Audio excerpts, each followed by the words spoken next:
Hey guys, Randy Martin here for Absolute Telemark, and I'm here with the Meidjo Binding 2.0.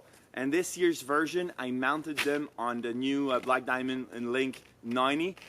This is the evolution of the classic aspect that they had for many years, and that I've skied for so many years. So I haven't changed the shape at all of the skis, but I really enjoyed it. It's a more lively ski. I feel that it's giving me more out of the ski going on the hill. So this is my day-to-day patrol ski, and I've been skiing with it for 7 days now. And throughout those 7 days, we've had powder, we've had rain, and now it's gone back to somewhat okay hard pack. So I've skied pretty much all conditions. First of all, the binding has skied really great. Like last year, I've put the 2 springs into the cartridges to make it the most active as possible, and I love the natural feel, like a 75mm feel that this binding is giving me. It's not limiting me in my motion, and it's very, very fluid, so there's not a point where you flex and you feel that it's blocking you and now it's only the boot working. It really is working all the way with the boot. Really step in, step out. I've become really good at it. At first with the ski brakes, I've put on the ski brakes for this ski because on the hills, keep trolling. It's really, really great. I had forgotten how good and fun ski brakes are.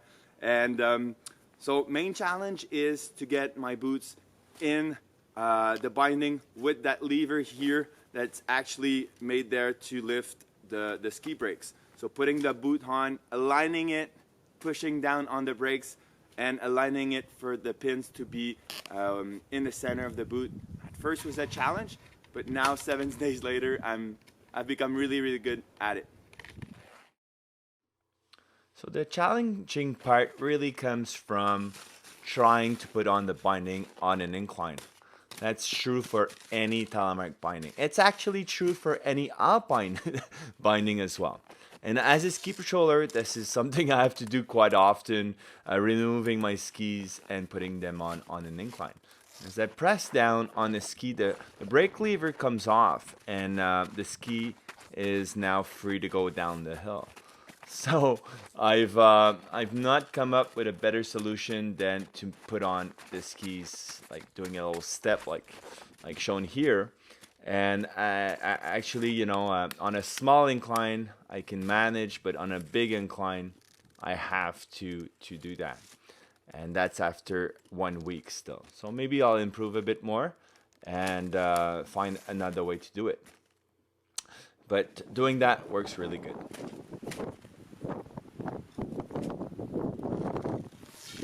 So we can see here that if I'm inclined, when I release the binding, it will release on one side, but the other side will stay hooked. So there's no easy way for that. You have to unhook the other side, and then it's free to go.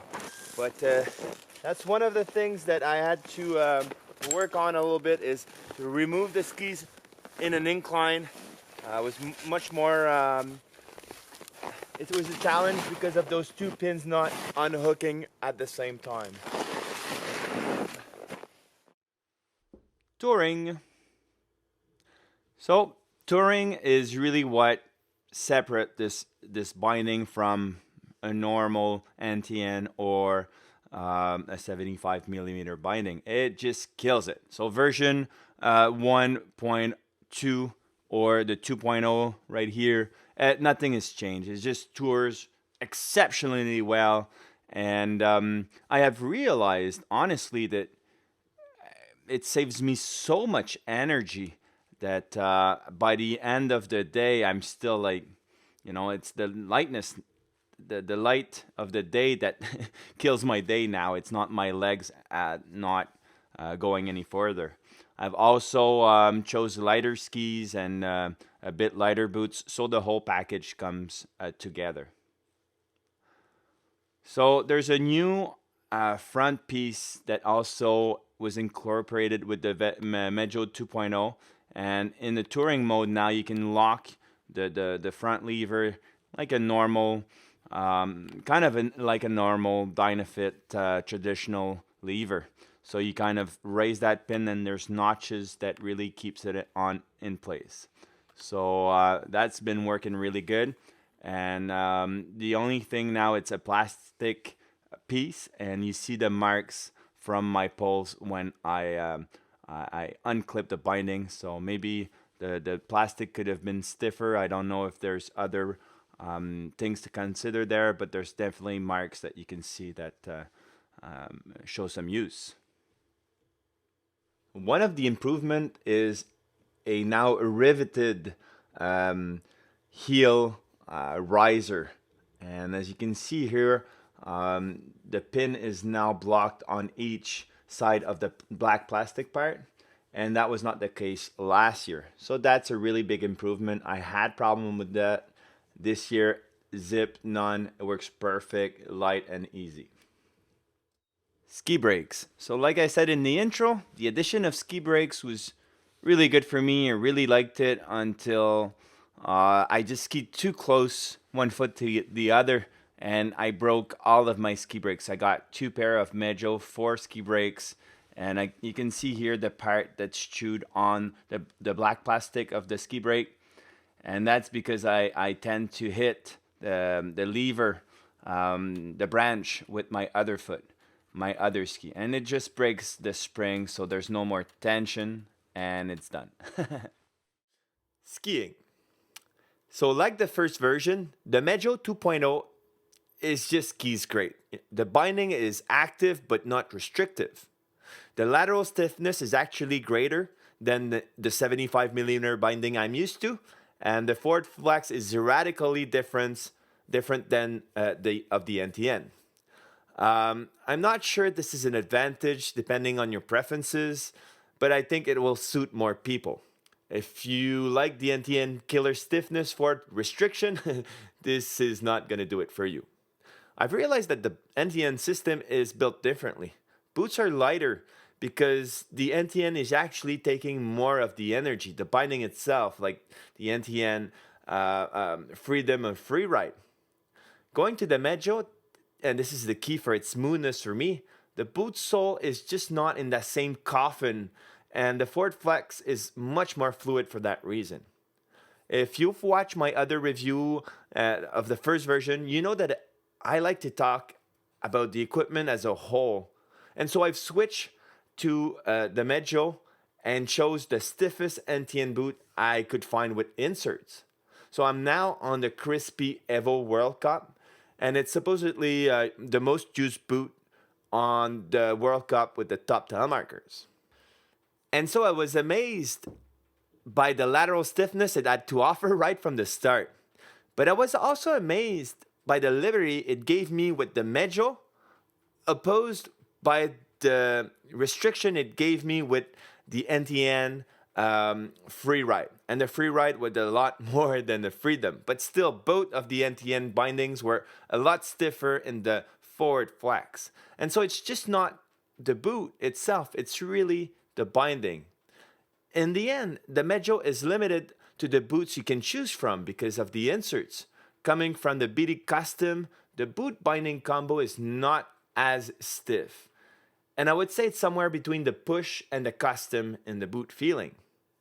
Knowing all this, I also know that it's a great advantage, like I said, because I think over the NTN it will suit more people's style. I'm now accustomed to how it skis, the boot, and the binding, and I can be just aggressive as before, and I can really feel my skis in all situations, and that's only what I'm asking for in a telemark binding. Build quality. This binding is very light, and with that factor comes some questions about durability. And in the telemark world, in every big transition in technology I can remember, there's always been some problems, So no doubt that the Meidjo will have to answer that challenge as well. So for me, the binding has broke on me 3 times. And 2 of these were on the Meidjo 1.2 version I had last year, and 1 was on the Meidjo 2.0. So before going any further, I must say that I've never had a binding that I've not broken on me, ever. But the real factor here is time and can it be repaired. So time is, like how long does it take before I can break them? So on the Meidjo 2.0 version, it was a red tab that broke. It broke in the inside part here. Was I unlucky? On the Meidjo 1.2 version, it was a plastic connector that broke, and I think that has been solved in the new version. So I'm not worried about that part. So all in all, one of the problem is not durability, but can it be repaired? Part of, part of the problem is that lots of the parts are pressed in. And my tech has always repaired my binding, and seeing him work, I'm not a really good techie. I could do it myself after seeing how he's done it. But this is not ideal. I still trust the Meidjo to be a reliable binding. Yes, it broke on me once, but I really feel it was bad luck. So, all in all, I think it's a good evolution I've seen, and I think it'll keep going this way.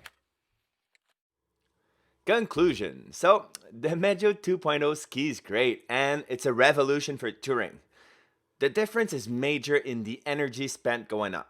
And the feeling will suit all telemark skiers from the 75mm era, as the freedom of movement is kept. And it's also powerful enough for all, but maybe just a few. Mainly because I've skied it a lot, I'm confident about the Meidjo 2.0. It's a great binding. I love its advantages and I will keep skiing it. I can't say it's perfect, but I do recommend it as a dream binding for BC users. I've skied the Meidjo close to 70 days now, and I think it's a solid, and it will continue to improve. I didn't talk much about the differences in like the whole pattern or the different in the tension televector, as Craig Dusty calls it. Although these do have an impact on the binding, I will refer you to earnyourturns.com to read more about it. I do wish the brakes to be reinforced. I also wish the front lever would go back to metal. Just think it looked better, and the durability was maybe a bit more there. I do like the new mechanism that is blocking the low tech while you're walking. It's just easier to use, and you can really see that it's in the lock mode, so you're never afraid to lose your skis while going up. Update. So I talked to Pierre about the problems I had with the binding over the summer, and we had a really good discussion, and it was awesome to hear his passion. And he told me that he would change he's already changed actually the red tab that broke on me, and he's going to reinforce the piece. It's going to be bevel-like shape, so a triangular shape, really reinforced at the pivot point. So here we see where it broke, but it's from under here also this piece, or it's the same piece, but this part also is going to be a lot stronger. And the way it's going to be shaped is going to prevent a lot of the icing that some of the people had problems when spring skiing. He's already changed also a little metal part here that I've never known any problems, but he said that it would reinforce the piece and also add a lot of lateral control to the skis. One of the things I pointed out is those chippy plastic part that would really mark when I get the poles out. So that's going to be readjusted, and there's going to be a protection over it. The brake, so that was a big problem for me. I'm really curious to see how it's going to evolve.